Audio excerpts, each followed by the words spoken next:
Here's how we can do better in our coaching and training of others by focusing on critical skills. Hi, I'm Dr. Megan, and I guide people in growing, learning, and fostering connection and curiosity. And today I want to tell you about the critical skills that we need to make sure we have if we're working directly with clients, or that we're helping others to learn if we're tasked with coaching and supervising other people, whether it's behavior analysts, parents, teachers, any other providers that ultimately build skills for children or adults. When we look at graduate programs and even undergraduate programs or any type of training certificate, there is a laundry list of skills that we're expected to master.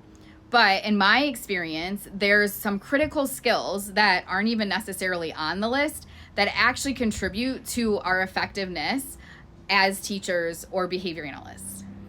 So what are those skills? The first is how well the person can authentically and genuinely connect with other people and really understand that person and develop their interventions based on the person in front of them, not some cookbook or textbook that they read. The second is having an understanding of composite skills. So typically when we're looking at building new skills, we have the composite skill, and then there's various components that lead into that composite skill. And we need to understand what each of those component skills are and be able to brainstorm and think about those component skills and make sure those are fluent in order to see the composite skill performed at an effective level. The third, which ties into that, is understanding frequency building and making sure that skills are performed to fluency, so they're effortless.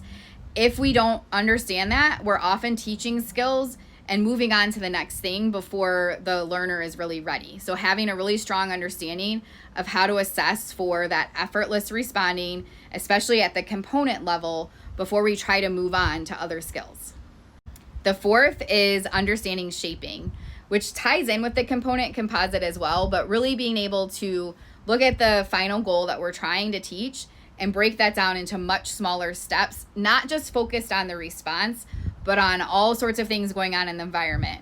What our instructions look like, what supports are being provided, what the environment looks like, what our expectations are for a response. There's so many different things we can shape and build toward that larger goal to help the learner be successful. And the last one, which ties in with shaping, is how closely the person is observing and responding to the learner. So they're doing this dance where they base their next move off of whatever the learner is doing. They're not just blindly following a set of procedures. They're engaging in problem solving and analysis and being responsive to the person in front of them. So how motivated they are, what they're attending to, how actively engaged they are, how distressed they might be, all of those types of things.